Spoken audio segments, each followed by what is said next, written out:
Mirador. Ici, nous dévoilons l'envers de la tapisserie. Mirador, l'instant vérité sur la gouvernance, sur comment chaque franc du contribuable guinéen est dépensé. Mirador, tout sur les dessous des cartes politiques sous les tropiques en Guinée. Aboubacar Diallo. Bien Talibé, même si vous l'avez déjà fait vendredi passé, revenons sur le parcours du nouveau Premier ministre. Qui est-il, Mohamed Beavogui? Alors, au visa de son CV, on y indique plus de 30 ans d'expérience dans la planification, la gestion et le financement du développement, de solides références en conception des politiques publiques et formulation de stratégies de développement, négociations internationales, partenariat public-privé et mobilisation des ressources. Alors, on apprend que de novembre 2020 jusqu'à sa nomination, il est président du conseil d'administration de UBA Guinée. De janvier 2019 à maintenant, conseiller, consultant international senior au compte des Nations Unies, de la Banque mondiale et d'autres organisations internationales. De septembre 2015 à 2020, sous-secrétaire général des Nations Unies, directeur général de African Risk Capacity, la mutuelle panafricaine de gestion des risques.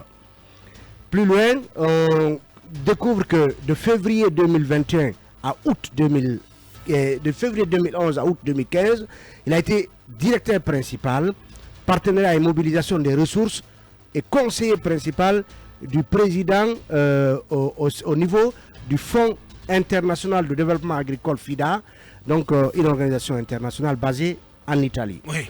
Et avant ce poste, il était directeur Afrique de l'Ouest et Afrique centrale, au compte toujours du Fonds international de développement agricole FIDA.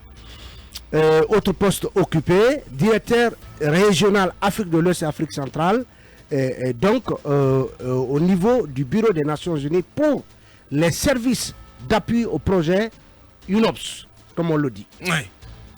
Et il a été également coordinateur principal de programme au compte toujours du Bureau des Nations Unies pour les services d'appui au projet UNOPS. Ensuite, il fut chargé de programme à l'Organisation des Nations Unies pour l'alimentation et l'agriculture, donc la FAO. Il a été également conseiller technique principal, chef de programme à l'Organisation des Nations Unies pour l'alimentation et l'agriculture FAO. Il fut également responsable service conseil et conception au Centre régional africain de conception et de fabrication ARCEDEM, organisation internationale sous l'égide de la Commission économique des Nations Unies pour l'Afrique. Il fut également directeur technique au compte du ministère de l'Industrie, Centre de pilote et technologie industrielle. Ça, c'est au titre justement des fonctions occupées en Guinée de janvier, à partir de janvier 1980 jusqu'à septembre 1982. Au titre de son parcours en termes de formation, il a été formé à l'Institut Polytechnique de Saint-Pétersbourg. Et il est sortant de l'université Gamal Abdel Nasser. Alors, dans le cadre justement de la présentation... Il a fait ses premières classes à Koléa. À Koléa. Ouais. Alors, dans le cadre de cette présentation, il y a notre confrère et cher doyen, Abdoulaye Condé. Le très respecté Abdoulaye Condé. Qui a fait donc le portrait du Premier ministre en intitulant ce portrait Transition en Guinée. Mohamed Beavogui, un héritier à la primature. Donc, il explique qui est Mohamed Beavogui. On y apprend par exemple qu'il faut dire que le nouveau Premier ministre est un Guinéen transversal. Transversal, c'est important de le dire. C'est à Port-et-Dakar, justement, qu'il est né. Donc ça c'est dans Mamou. En 1953. Le 15 août 1953. Il est le produit d'un père issu de la région forestière guinéenne, Massanta précisément, de feu Koman Beavogui, ancien diplomate, et frère du tout puissant Premier ministre guinéen d'alors, docteur Louis Lansana Beavogui, et d'une mère de la moyenne Guinée, feu Hadja Laila Diallo, sœur aînée de Diallo, feu Diallo Telli, le tout premier secrétaire général de l'Organisation des Nations Unies. Cependant, poursuit-il, si ses racines sont forestières et foutaniennes, c'est dans la région côtière où toute la Guinée se résume que Mohamed Beavogui a réellement germé avec un début de scolarité à l'école primaire de Koléa et 3, puis le secondaire, donc le centre d'enseignement révolutionnaire actuel lycée Donka, avant d'être orienté à l'Institut Polytechnique Gamal Abdel Nasser. Et je termine en m'arrêtant sur ce passage de ce cursus scolaire et universitaire sanctionné par de très bons diplômes. Mohamed Beavogui s'est construit une vraie famille dans laquelle se retrouve toute la Guinée par des fraternités et amitiés scellées avec les jeunes de sa génération venus de presque tous les villages de la Guinée. Très beau parcours de ce tout premier ministre Mohamed Beavogui. Mohamed Mara le rappelait donc, et ça c'est important de le dire, il est à la fois lié donc à la famille de l'ancien du premier ministre Lansana Beavogui et de Diallo Telli. Donc il a pour oncle paternel feu Lansana Beavogui et oncle maternel Diallo Telli. Très bien. Ça vous inspire quoi, Krabiné?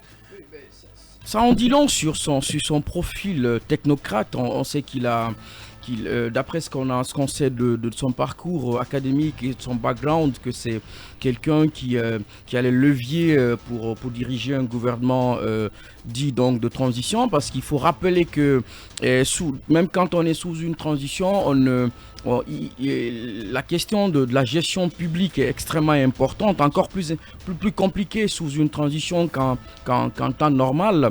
Et je crois que le fait qu'il soit de ce profil-là et qu'il soit quelqu'un d'assez transversal, parce que ceci est extrêmement important. La question de la transversalité est un débat partout, que ce soit en Afrique ou ailleurs. Cette transversalité, c'est à la fois vis-à-vis des courants politiques, mais aussi des réalités sociales. On ne peut pas ne pas les évoquer, et ceci est extrêmement important. Bien. Et on se rend compte aussi que c'est quelqu'un qui doit donc avoir une grande connaissance de l'histoire politique de notre pays, parce qu'il est quand même né avant 58. Donc ceci est extrêmement important. Donc ça va donc l'aider, et je crois que il faut s'attendre à ce qu'on ait un gouvernement autant technocratique qu'un gouvernement qui soit rompu à la tâche. Très bien. Akumba, rapidement un mot là-dessus. Bon, écoutez, en matière de leadership, il n'y a pas d'héritage, mais il y a quand même l'avantage qu'on peut être, si vous voulez, habitué à certaines pratiques. Quand on grandit dans les grandes cours, on a quand même certains éléments culturels qu'on peut adopter de manière pratique. Mais nous, en psychologie, on estime que le comportement de l'homme dans l'action dépend à la fois de l'héréditaire et de ce qu'il a acquis dans la vie courante. Donc, le doyen Ablaye Condé le précise bien, qu'il a vécu dans des milieux assez cosmopolite. Tout à fait. Nous pensons qu'il pourrait probablement représenter la Guinée. Bien. On va donc le temps pour notre réalisateur donc de pouvoir joindre Monsieur Beavogui. On va continuer donc à évoquer le parcours de l'homme, Mamadouri. Bon, puisque vous évoquez la question de transversalité, donc je comprends qu'il est d'office membre de mon club des métis. D'office, ouais, tout à fait. Tout comme Mohamed Mara qui a évoqué tout à l'heure son cas. Oui, tout à fait. C'est vrai, ça peut être un avantage, n'est-ce pas, dans un pays où les gens ont toujours tendance à regarder primo cet aspect d'appartenance communautaire ethnique, que de regarder les valeurs qu'incarne l'homme. Mais en plus des valeurs, des compétences que vous avez, si vous êtes quelqu'un qui est un peu écartelé entre les différentes communautés de par votre ascendance, ça peut être un avantage. Parce qu'en ce moment, je suis d'accord avec Mara là-dessus, vous n'avez pas intérêt à... Si vous voulez aller sur le terrain de la communauté, que sur le terrain des compétences, des valeurs, ainsi de suite. Cela est un avantage, est un atout pour l'homme, en plus de tout ce qu'on lui reconnaît aujourd'hui au visa de son CV. Et je pense que ça pourrait aider absolument. Et dans le choix d'autres hommes pour notre République, à l'avenir, je pense qu'il faut bien entendu mettre cet aspect-là en avant. C'est très très important, parce que ceux-là penseront plus à l'intérêt de tous qu'à l'intérêt d'une certaine communauté. Je parle de nous, les métis. Bien. Mohamed Mara. Non, écoutez, Aboubacar, de toutes les manières, moi je suis heureux pour une chose, c'est quelqu'un qu'on ne pourra pas accuser de clanisme ou de choses de ce genre.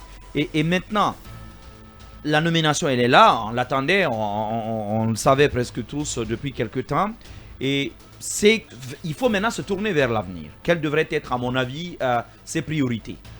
Je l'ai dit, le plus gros chantier dont nous ne parlons pas en Guinée, nous parlons souvent de justice, mais le plus gros chantier dont nous ne parlons jamais, vous savez c'est quoi? C'est l'administration guinéenne. On n'a pas d'administration. On a quelques cadres qui sont d'excellents administrateurs, mais qui sont comme une goutte d'eau noyés dans la mare d'un système, mais complètement taillé parfois sur mesure, taillé parfois juste pour faire des courbettes au chef. Et ça, c'est un problème dans notre pays. Je pense, il ne sera pas là pour longtemps, mais il devra travailler à établir très clairement des procédures et exiger que cela soit respecté, surtout par ses plus proches collaborateurs, son propre cabinet, les membres du gouvernement. Bien. C'est extrêmement important cela. Je pense l'autre axe sur lequel il devra travailler, la transition de 2009-2010 avait un petit souci. Entre la présidence et le gouvernement dirigé par Jean-Marie Doré, je ne peux pas vous dire combien de fois il y a eu des problèmes. Ça, il y en a eu, mais énormément. Quelqu'un comme le doyen Bakary Fofana, ancien ministre des Affaires étrangères, qui a été après à la CENI, pratiquement passaient leur temps à aller à la présidence, parler au général Sekouba, revenir vers feu Jean-Marie Doré, vous le savez, qui avait un caractère aussi extrêmement fort.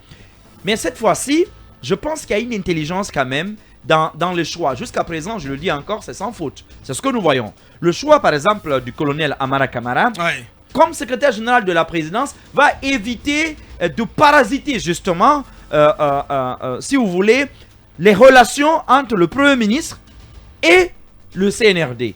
Il me semble que c'est extrêmement important parce que au moins, lorsque le président lorsque le Premier ministre s'adressera... Bien, Mohamed, on va partir sur le terrain. Je m'excuse de vous interrompre.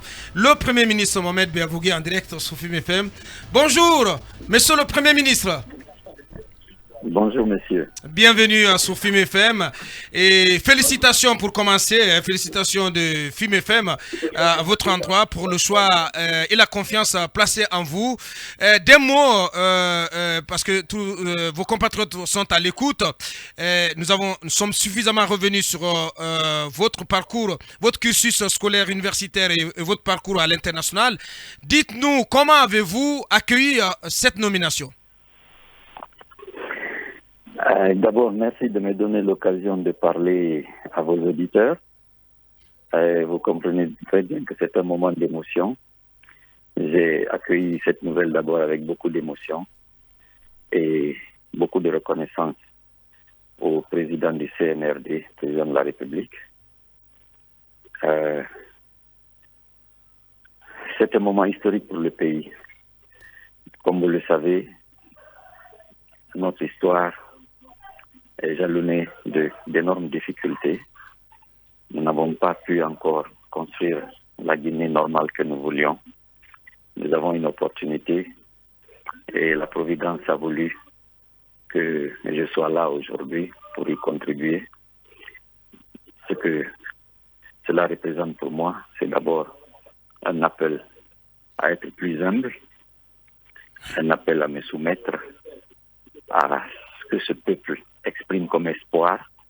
Vous avez vu le 2 octobre, les sorties spontanées, les accolades, l'espoir. Et cet espoir-là, nous devons l'incarner. Oui. Et c'est une très, très, très grande responsabilité que je mesure à sa juste valeur. Bien, Talibé Bakri. Monsieur le Premier ministre, a observé un peu la façon dont ce poste était disputé, parce que beaucoup de profils ont été donnés. Pour vous, qu'est-ce qui pourrait avoir finalement convaincu le colonel Doumbouya que vous êtes la bonne pioche, comme on le dit? Bon, écoutez, vous savez, ça c'est une question qu'on devrait lui poser à lui. Tout ce que je sais, c'est que beaucoup de gens ne connaissent pas encore qui est le colonel. Vous aurez le temps de le découvrir. C'est un patriote convaincu. C'est quelqu'un qui veut le bonheur de la Guinée. C'est quelqu'un qui s'est sacrifié et qui a décidé de se sacrifier pour réellement construire les bases d'une Guinée normale pour le futur. Et je pense que nous avons échangé et nous avons une communauté de vues sur ce que doit être ce pays. Et je pense que cela a dû jouer, mais pour le reste, je pense que dans les détails, c'est à lui de répondre à la question. Bien. Tout ce que je peux vous dire, c'est que je suis entièrement engagé, je suis prêt et je lui apporterai tout mon soutien. Bien. Alors, d'un mot, Monsieur le Premier ministre, parce que vous savez, vous avez une vue assez large de l'immense chantier qui vous attend, mais au sein de ce grand chantier, vous avez certainement, depuis hier, et au regard justement aussi de ce qui a été décliné comme mission de cette transition par le colonel Doumbia lui-même, quel pourrait être, d'un premier regard, quelles pourraient être vos priorités, donc les priorités sur lesquelles vous allez axer votre travail? Écoutez, notre mission est simple et compliquée à la fois. Nous sommes en transition. Nous ne sommes pas en période de développement, même si la ligne entre les deux frontières est très très fine. Notre rôle est de délivrer les résultats attendus par la transition.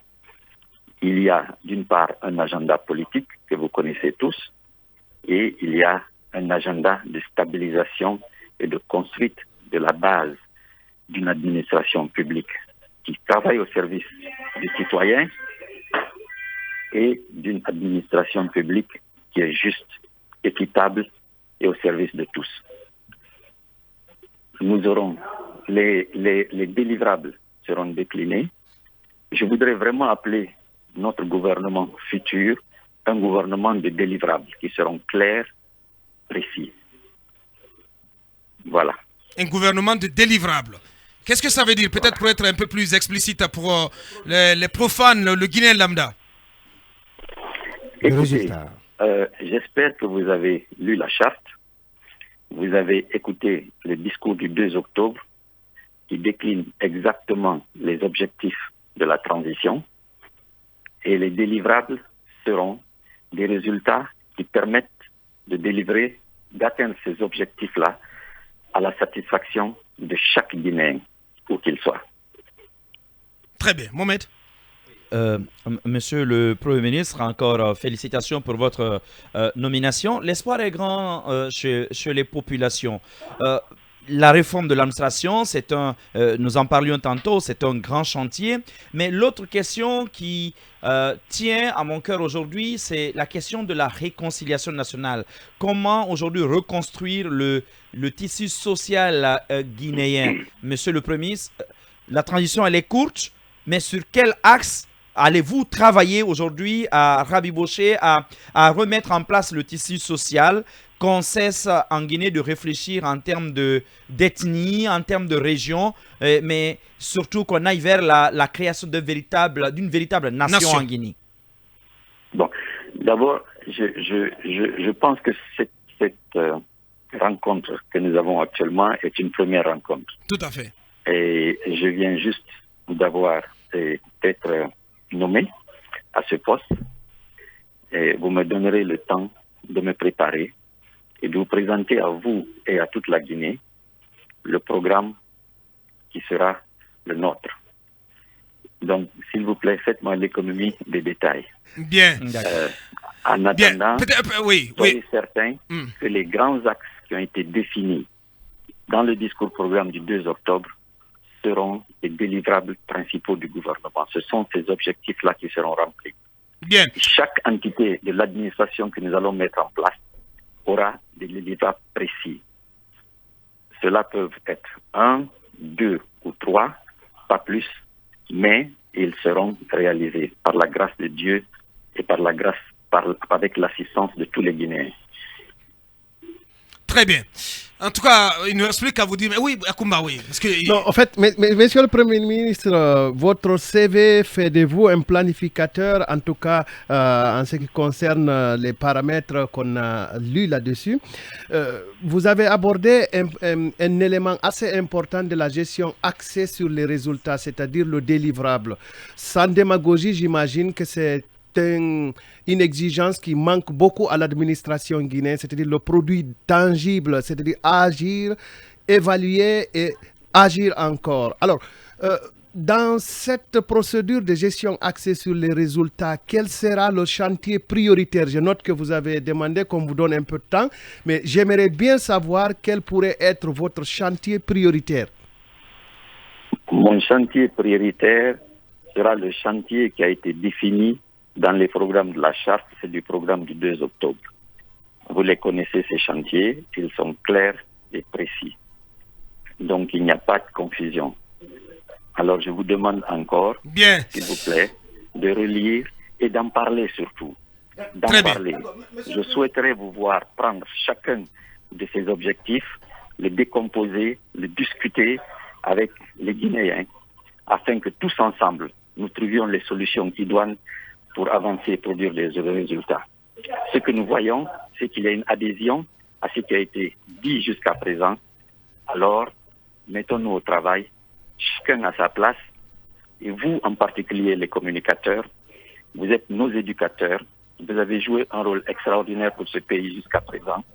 Alors, montez encore d'un cran, amenons la Guinée là où nous voulons la voir, tous ensemble. Tous ensemble. Tous ensemble. Donc, les premiers mots du tout nouveau Premier ministre de la Guinée, M. Mohamed Beavogui, sur Film FM en toute exclusivité. Grand merci à vous, M. le Premier ministre. Merci de l'honneur. Et donc, nous marquons une courte pause pour notre nouveau point de l'info. Mirador, un concentré du nec plus ultra de personnalités médiatiques, de signatures brevetées, de parcours accomplis. Mirador, un plateau de tête couronnée. Film FM. Ici, pas de place à l'improvisation ni au journalisme d'à peu près.